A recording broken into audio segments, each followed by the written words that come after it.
Yeah, so welcome back, everyone, and a new week, new quantum stuff going. And today we have qBraid with us again. For those of the participants who have been with us for the past 2.5 years, know qBraid have been one of our very early partners, very close friend of ours. So we are very excited to welcome qBraid back again. And today we have with us Kenny Heitritter, who is a quantum research scientist at qBraid. A little bit about his background. So Kenny did his PhD in theoretical physics from the University of Iowa. He specialized in string-inspired modifications to general relativity with cosmological implications, which is, a word over here. Kenny was also previously a visiting assistant professor at the Grinnell College and at the University of Iowa. He was also a visiting scholar at the Fermi National Accelerator Laboratory. And today he is with us to talk about some of the quantum computing applications for environment, for climate, for energy. And yeah, I'm very excited, and I'm sure many of the participants here are too. So over to you, Kenny. Yeah, super excited. Thank you so much for the super warm introduction, Vardaan. I just started sharing my screen, just confirming that it is indeed showing. Yes. Yep, great. Okay. Let's not start too soon.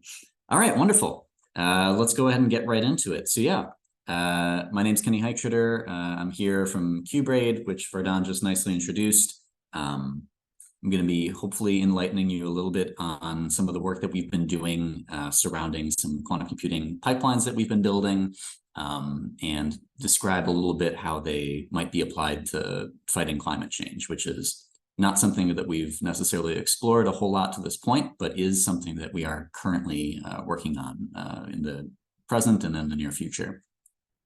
So just a brief overview of kind of what I'm going to do today. First, give you a little quick rundown of exactly who we are at qBraid if you've never heard of us before. And then I'm going to jump right into kind of the climate change section of the talk, kind of motivating why the framework that I'm going to present today is actually going to be useful for climate change. And so specifically, today I'm going to be focusing a little bit on catalysts and how they might be useful for development in order to actually alleviate some aspects of climate change.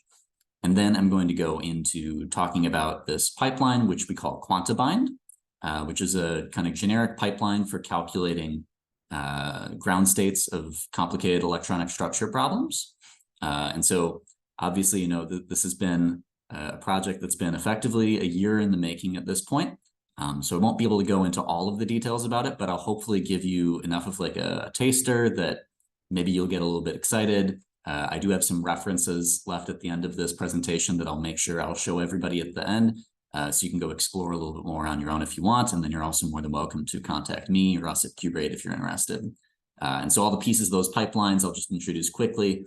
One of them is called Fragment Molecular Orbital, which we call FMO. Another is called Localized Active Space VQE, which we just call LAS. And then another is called the Quantum Bootstrap Embedding, which is abbreviated as QBE. And then I'll also have a little slide about what's called Generalized Superfast Encodings. If all of those words sounded super complicated to you, that's okay. I'll introduce them hopefully at a high level a little bit later on.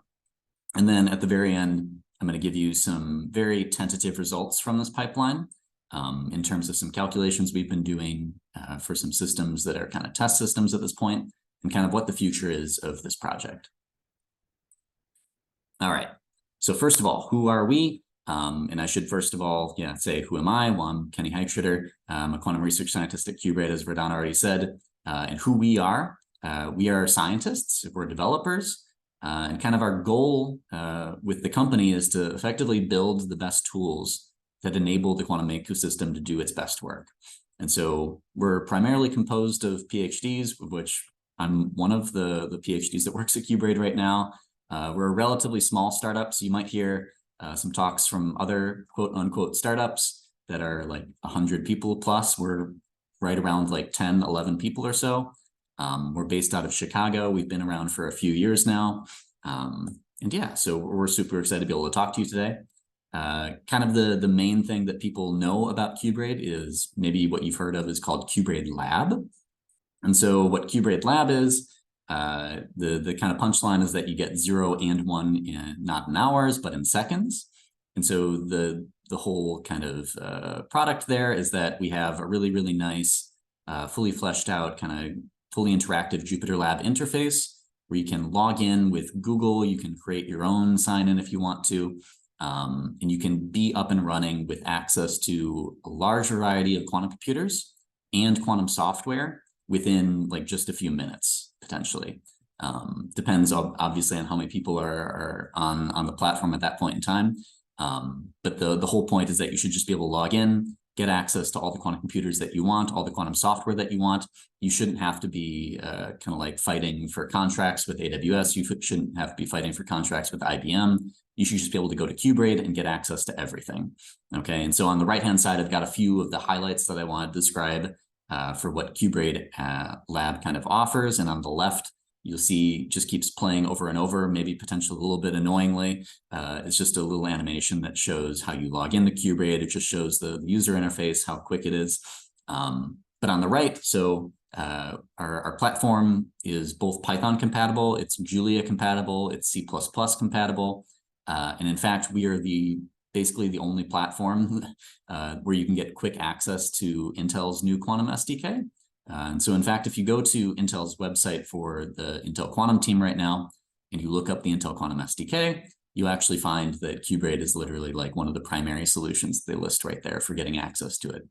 And then on top of that, here's one that's probably of interest to everybody here.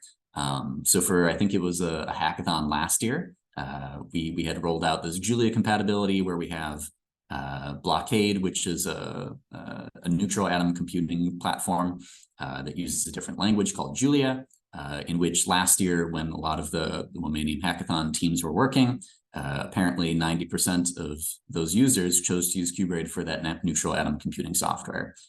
So that proved it a little bit that it's actually useful. We do offer access to all of the most important providers, Amazon Web Services, IBM, NVIDIA.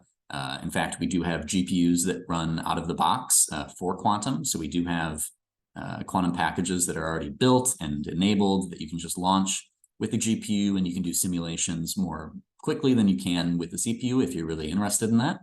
And then one of the most important things, and something super exciting that just happened recently, is that we've actually been publicly endorsed by IBM as the migration solution for their sunsetting of IBM Quantum Lab.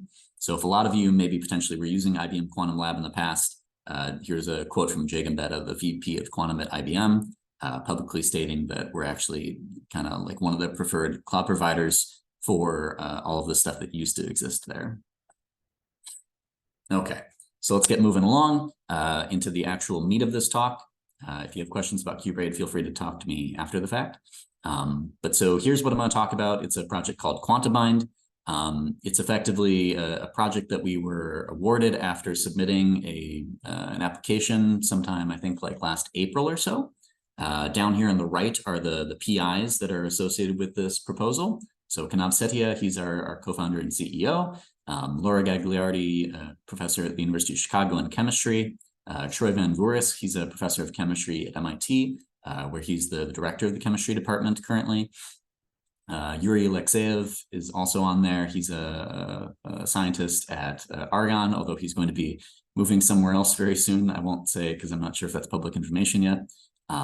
Ray Samuels, he's a great friend of ours who works at North Carolina A&T, has been primarily helping us with a lot of the biological aspects of the project.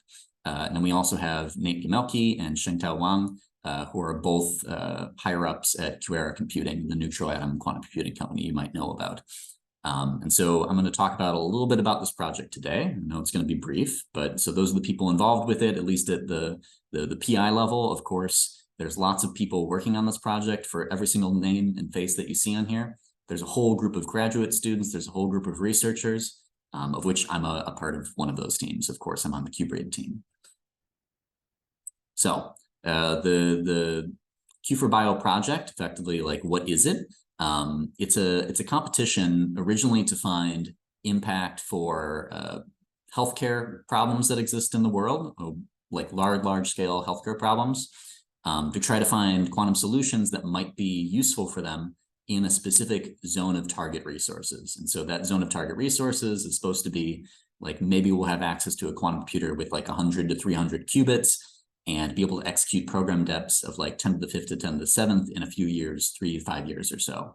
And so the whole point of this program was to find a quantum application, develop that quantum application, and show that it actually has merit in this region right here. But what I'm going to show you is that, in fact, the solution that we've developed is kind of generic. And I don't mean that in like a disparaging way. I mean that in that it can actually be applied to a lot of different things. This always tends to happen with quantum computing, right? Like it just kind of applies everywhere. And so now I'm going to kind of get into the motivation for the climate change side, and then we'll talk more about the actual Q4Bio project and how it applies here. Okay. So obviously, since we're all here, I think that we're probably all under the impression that climate change is a serious struggle that the world is facing right now. Obviously, it's a global challenge. It's not just, it's not just like people in the United States where we're based are going to be fighting it on our own. The entire world is going to have to fight it. And so hopefully some of you here are actually going to be able to contribute to things like this and help us like use quantum computing to actually solve climate change issues. And so one of the primary things that I'm going to focus on just as the motivator for climate change in this talk is obviously CO2 emissions. And those are a big, obvious one that's always talked about. Obviously, CO2 emissions are a major contributor. They cause, they cause warming of the climate on average, as you can see here on the bottom right plot, and where it shows it doesn't show warming necessarily, but it shows the CO2 levels as a function of time. They keep going up. It is obviously a greenhouse gas, so it contributes to overall warming of the atmosphere. It also contributes to ocean acidification. Then that has a roll-on effect, which is rising sea levels, weather pattern changes, all kinds of awful things. And one thing to note is that around 70% of emissions, and I do have citations for all of these statistics, which could be potentially proven wrong at the end, but I think they're pretty close to the mark. But that 70% of emissions for CO2 do come from energy production and then usage of that energy. So that kind of tracks, right?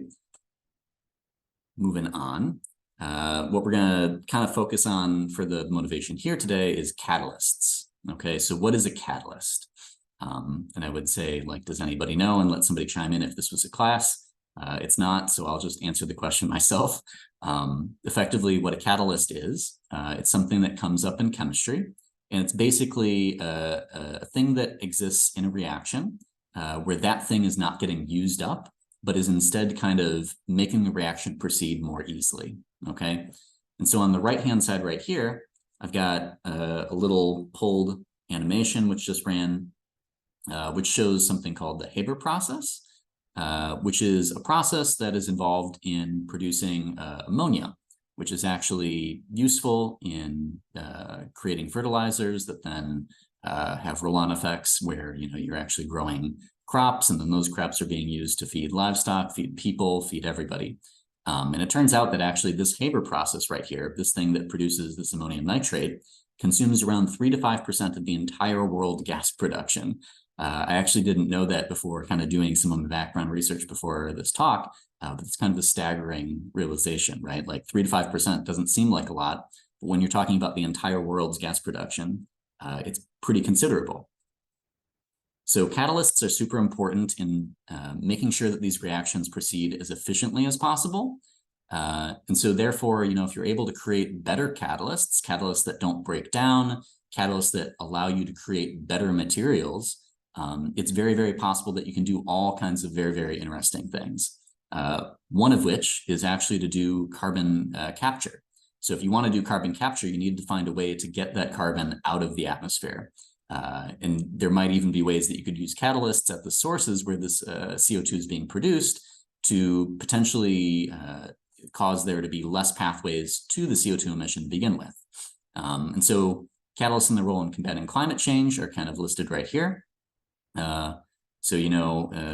We could reduce energy usage. So you could lower the energy inputs for various reaction pathways by using catalysts. You can reduce the emissions, like I said.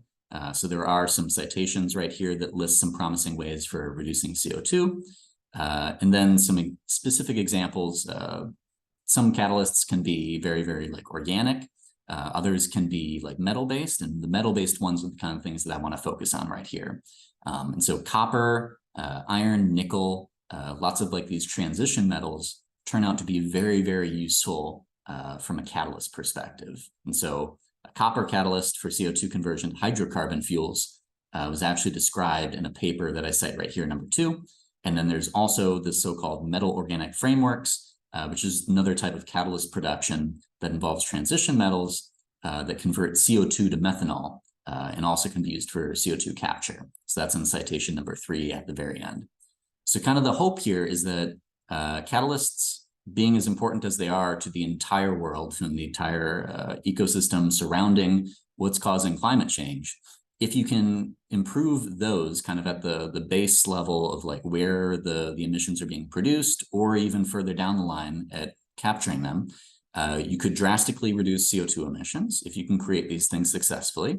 And you could potentially even create a circular carbon economy. So a lot of these examples right here actually point toward the possibility for using catalysts to convert into other useful materials that are used for like fuels, for producing other things, then it just keeps going round and round and round. Obviously, you know, that's a rosy picture, but we're working as hard as we can to potentially realize it. So what are some tools for catalyst research? I'm going to go through this pretty quickly because I see we're a little bit over half time right now. Some tools are kind of like in the lab work where, you know, you got scientists in a lab, they're mixing things together, they're seeing how they react, and they're doing that all with the actual materials in person. So that's one way to do it. Another way to do it is obviously using computers, standard computational tools like density functional theory, molecular dynamics, quantum mechanical or quantum chemical calculations. And when I say quantum chemical calculations, I mean more standard ones that don't involve the ones that I'm talking about today. And then on the right-hand side, you have so-called like pioneering methods for quantum chemistry. And these involve names like multi-reference methods, density matrix renormalization group, and machine learning and AI, obviously. So those are really hot ones right now. But kind of the one that I'm going to focus on right here technically fits into the so-called multi-reference methods, which is just a fancy name that you slap on to any methods that treat the electronic wave functions kind of at the quantum level, so to speak. Okay, so here's the pipeline I'm going to hopefully be able to describe to you with the next 5 minutes that I have left. So this is QuantaBind. This is what we originally submitted our proposal to create, and which we have now created at this point. So basically every single section of this graph that you see right here, we have an entire code base built out to do it, and we've glued them all together so that you can flow things through the pipeline and get useful things out the other end. We're still working on obviously the useful part, but you can get things out. So the kind of base idea is that you start over here on the left, where you have some protein, or maybe you have some large catalysts, some large metal organic framework, something large that needs to get broken down so it can actually be useful with quantum computers, because obviously quantum computers are still very early. You're not going to be able to solve very, very big problems. So we've developed a technique. Well, it was written about plenty before us, but we've implemented this technique using some in-house code called fragment molecular orbital. And effectively what this method does is it chops up the protein, the catalyst, the material into a bunch of little pieces. The pieces that are hard get sent to a classical computer. The pieces that are easy get sent to a classical computer. The pieces that are hard get sent to a quantum computer. And then when they go to a quantum computer, they go through one of these two pipelines right here. So they either go through quantum bootstrap embedding, or they go through local active space VQE, which are both further fragmentation methods that are kind of whole, fully fleshed out algorithms that do use VQE, variational quantum algorithm, at their base to ultimately output quantum circuits that find the ground state energy of these systems and stitch them back together in a way that you can find the ground state energy of a large system by simulating a bunch of smaller systems. Okay, so I'll hopefully be able to tell you a little bit more now. So kind of the punchline here is that fragmentation seems like it's going to be very, very key for quantum chemistry calculations in this NISQ time. So if you want to actually calculate things with real quantum computers, you need to get them to a size where they're actually, you know, small enough to run on these quantum computers that exist today. So here's fragment molecular orbital. I won't go through it in too much depth, but kind of the idea is that you start off with a large system, like I said, and then you do what's called heterolytic bond breaking, where you start off with, for example, like 3 carbons right here. These carbons have a covalent bond between them. You break it by splitting first into hydrogen plus whatever the original element was -1 on the periodic table. And then one of the fragments gets the nuclei without the proton on the left, and the other fragment gets the bond and the proton on the right. Okay, and so actually implementing this in code is a whole other thing, and then actually doing the self-consistent energy calculations is fairly complicated. But kind of the idea here is that you break bonds in this way, and then you kind of output or you minimize the energy and you output the electronic orbitals at the end. And those get fed into the other parts of the pipeline, which are local active space UCC or VQE and qBe. Okay, and so apologies if this is technical or too fast, but the idea here for localized active space UCC is, or localized active space VQE, we also call it, is that you have these so-called local active space wave functions where you take these fragments and you basically freeze out some number of the electrons. You call those like a non-active space, and you only consider part of the electronic configuration. So that's what's called active space. And then you form this wave function right here. You can variationally optimize it just by standard methods. And then you can take all of these fragments that you have from fragment molecular orbital, you can load them all simultaneously onto a quantum computer. And then you can incorporate these unitary coupled cluster circuits in order to introduce correlations between the fragments. Because basically the whole thing that we have going on here is that the reason you'd want to study certain types of materials using quantum computers, using quantum techniques, is because there's going to be strong correlations in those systems that would actually warrant the need to do these calculations in this manner rather than just via DFT or something. So the whole point is that we reintroduce these correlations between the fragments because introducing these correlations classically is exponentially hard, okay? I'll zip through this quickly because I'm running out of time.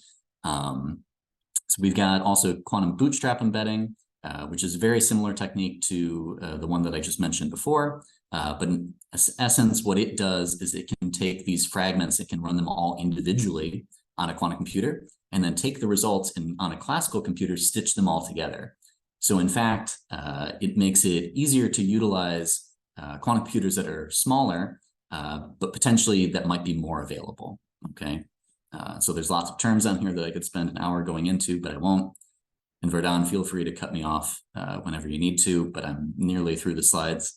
And so kind of the last thing that I wanted to introduce is this kind of last piece of the pipeline, which is the so-called generalized superfast encoding, okay? So in any of these quantum chemistry methods, you always have, you know, some physical molecule represented here on the left. And then in order to actually do calculations with it, you need to turn it into a mathematical model.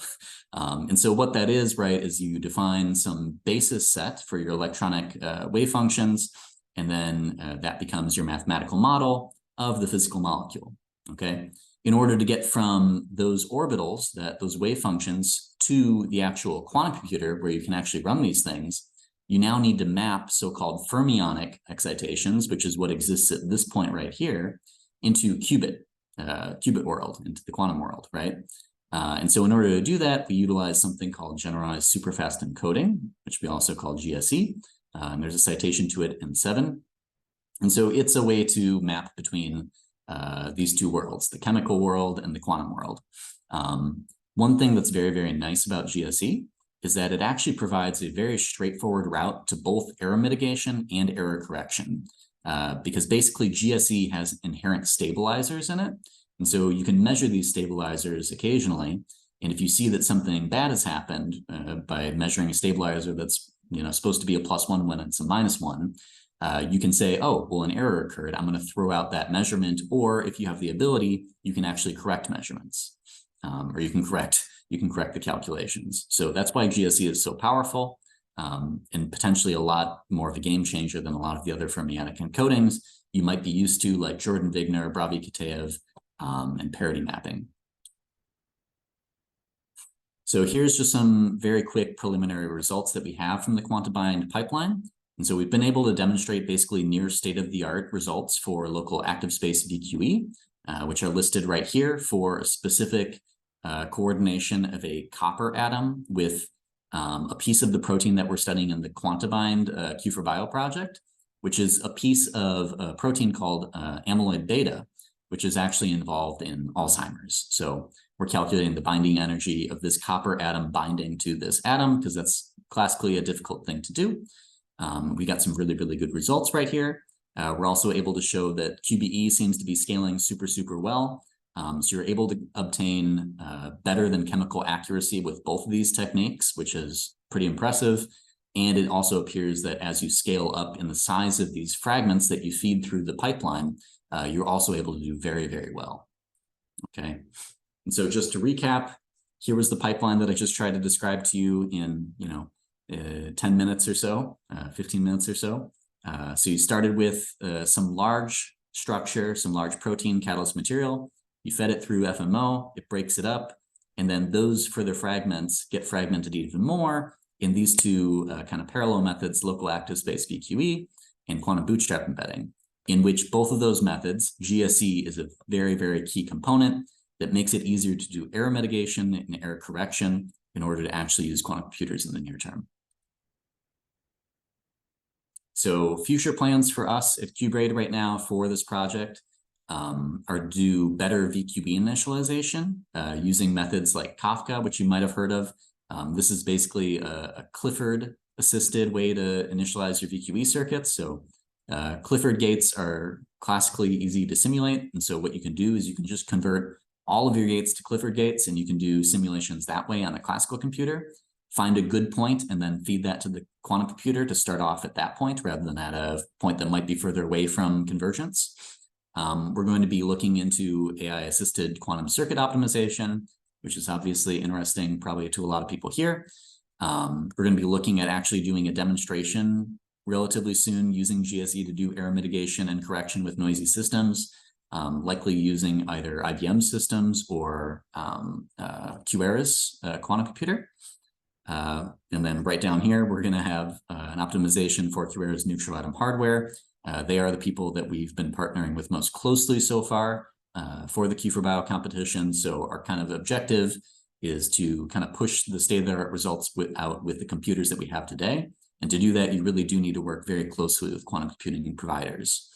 And then also, while we're doing that, we're going to do some much larger kind of high-performance computing simulations of much larger systems just to demonstrate that our methods do continue to scale in a favorable fashion and show that for, a quantum computer with 100 to 300 qubits with really good fidelities, really large circuit depths that they can execute, we would be able to get some very impressive results. And so I don't know how many people this applies to here, but if you are associated with anybody who does research in any of these areas, or if you work in an industry that works in any of these areas, feel free to talk to us. We're really interested in kind of battle testing this pipeline and applying it to all kinds of things that it might be useful for. So that could be photochemistry, catalysts like I described today, pharmaceuticals, and of course, strongly correlated materials. So thank you so much for giving me the time to talk to you all today. It was a pleasure. Down here on the left is the Q4Bio team that met last October and that produced basically all of the work that I had the pleasure of talking about today. And so these are the people who have more often than not been the ones that developed the work that I'm actually discussing right now. And then on the last slide, I've got plenty of references for anybody who wants to dive deep. Wonderful. Thanks a lot, Kenny, for a very inspiring talk, I would say. This talk is particularly useful for our participants also because one of the challenges we are hosting this summer is about using quantum for climate applications. So I think this is a good starting point for many participants start thinking in the area where they can start using quantum chemistry or catalysts in somehow syncing to the larger climate problems. On Discord, we have a lot of discussions going on, so that's very positive. And I do have a bunch of technical questions. Okay. But in the interest of time, our next speaker is already here. I'll keep it very short and have a more generalized question posed to you. Yeah. So Kenny, about this approach you mentioned, do you have a scale on how this particular solution will be in the next 1 year or so? Like how many qubits is the scale and how is the efficiency you are thinking of?